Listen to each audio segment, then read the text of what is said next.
Le 25 novembre 1932 paraissait dans l'Action française la critique de François Huneuil du film américain Silence, on tourne, Movie Crazy, texte intégral. Notre vieille sympathie pour Harold Lloyd avait été découragée par son dernier film dont le titre, certainement stupide, nous échappe et qui nous a laissé le souvenir d'une fastidieuse chasse à de très problématiques drôleries sur les terrasses et le long des murs d'un obligatoire gratte-ciel de Broadway. Sa dernière fantaisie, par contre, nous a beaucoup amusés. Tout y concourt à nous mettre en belle humeur. C'est d'abord un joyeux défi au temps, à l'âge. Voilà 15 années, bien sonnées, qu'Harold hante les studios, pratique un métier réputé très fatigant, propose à l'écran la même silhouette d'étudiant mal déniaisé, acrobate par nécessité, éperdument sentimental. Pas un trait de sa physionomie n'a bougé. Il n'y a pas un de ses gestes qui ne se soit amolli ou ralenti. Il demeure aussi juvénile et impulsif que lorsqu'il apparut en France sous le nom de « Lui ». On a surtout pris la peine d'assaisonner son dernier film. Il n'y a pas 30 mètres sans une blague, un gag, comme on dit sous les projecteurs. Tous les condiments sont bons. Quelques-uns sont peut-être plus ou moins éventés, mais on y prend à peine garde, car la sauce est remarquablement bien liée. C'est un exemple irrésistible de ce bon comique en cascade, si bien adapté à la cadence du cinéma. Chaque excentricité, chaque maladresse d'Harold se répercute d'image en image. Tout va de travers, mais avec une inexorable régularité. On ne veut rien décrire de ces naïves et reposantes folies. Ce qui nous plaît le plus, c'est qu'elles soient aussi simples, brochées sur le plus candide des scénarios.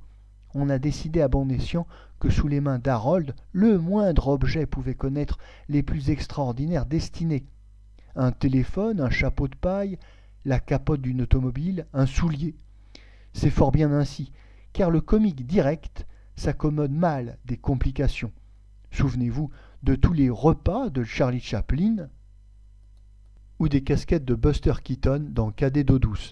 Il y a même là un très réel progrès d'Harold Lloyd qui s'encombra longtemps d'une foule d'accessoires insolites, tel un clown qui doute de lui. Le coefficient comique d'Harold joue cette fois un rôle capital.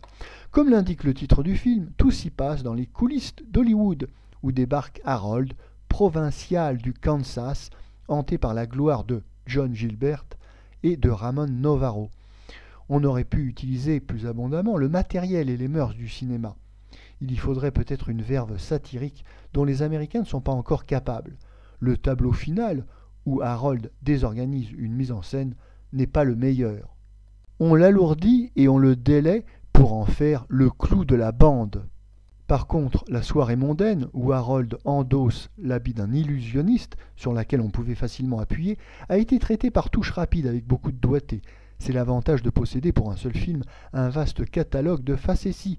On est contraint à une manière de sobriété, quand ce ne serait-ce que pour aller jusqu'au bout de son programme. On peut conseiller sans crainte de les décevoir le film d'Harold Lloyd à tous ceux qui n'ont pas dédaigné naguère l'énormité des farces américaines. Harold Lloyd, par-delà 4 années de platitudes dégoisées à grand renfort de haut-parleurs, renoue avec une tradition joviale et mouvementée qui reste la plus vivante et la plus riche partie des archives cinématographiques. Dans Silence on tourne, le cinéma retrouve tous ses droits. Harold Lloyd nargue le temps, les modes, tout ce qui a été fatal à ce pauvre Buster Keaton, qu'il eût été inconcevable d'opposer il y a 6 ans ou 7 ans au jeune écervelé à lunettes d'écaille et que l'on trimballe aujourd'hui comme un pantin vidé au bras de l'insipide Anita Page dans des vaudevilles lugubres.